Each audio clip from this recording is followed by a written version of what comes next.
साथियों, इस प्रकृति में, इस ब्रह्मांड में जो नियम काम करते हैं वो शाश्वत सत्य हैं।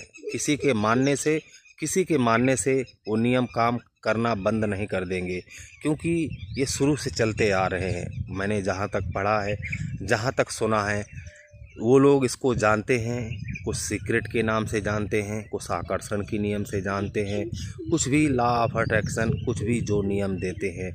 मैं तो इसको भावनाओं का नियम कहूँगा कि हमारी जैसी भावनाएं होती हैं, हम ज़्यादातर जिस भावनाओं में वाइब्रेट करते हैं, ज़्यादातर हम जैसा महसूस करते हैं, वो हमारे जीवन में उसी प्रकार की सिमिलरिटी वाली भावनाएं और ज़्यादा आती हैं। यानी कि अगर हम दिन भर चिंता, तनाव और परेशानी में घिरे रहते हैं, भविष्य को लेकर डर है, परेशानियां हैं, उन्हीं में उलझे हुए हैं, उसी तरह की भावनाएं, उसी तरह के भाव में बैठे हुए हैं, उसी तरह की नीरस तरह की हमारी बातें हैं, नीरस तरह की हमारी दिनचर्या है, तो हमारे जीवन में और नीरसता आएगी और ऐसी अवसर आएंगे जहां पर हम और चिंता कर सकें और हमारे जीवन में तनाव आ सके।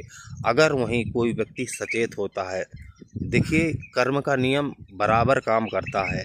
ये बातें उसकी समझ में आएंगी जिसका प्रारब्ध, पूर्व प्रारब्ध, बुरा प्रारब्ध जिसका ख़त्म हो गया होगा और जिसको अब आगे अच्छा प्रारब्ध भोगना होगा, उसी के समझ में ये बातें आएंगी, ये नियम उसी के सामने आएगा। अन्यथा इस नियम को लोग बकवास कहेंगे, फालतू कहेंगे। कोई किताब आएगी, कोई वीडियो आएगी, उसको देखेंगे नहीं, पढ़ेंगे नहीं, सुनेंगे नहीं, क्योंकि उन्हें अभी अपना बुरा प्रारब्ध भोगना है, उनका अभी बुरा प्रारब्ध बाकी है। तो कैसे कोई सूत्र और कैसे कोई नियम उनको पता चले, क्योंकि कर्म तो काम करता ही करता है। सबसे बड़ा लॉ है कर्म का नियम। लेकिन जिसका समय आ जाता है, जिसका बुरे कर्म खत्म होने वाले होते हैं, तो भगवान उसके सामने ऐसे नियम, ऐसी किताबें, ऐसे लोग, ऐसे गुरु उनके सामने लाते हैं जो उनका मार्गदर्शन करें, जो उनको बताएं कि इस तरह से करने से ये होता है।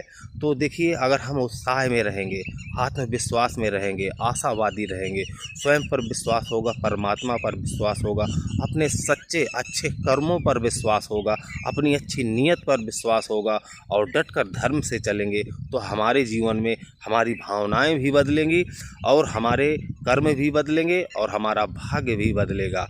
तो अपने भाग्य का उदय करना है, अपने जीवन में अगर अच्छाइयाँ लाना है, सफलता लाना है, तो सबसे पहले आप अपने कर्म सुधारिए, आपकी भावनाएं स्वयं सही हो जाएंगी। और ईश्वर पर भरोसा रखिए, खुद पर भरोसा रखिए। धन्यवाद, बहुत बहुत आभार सुनने के लिए।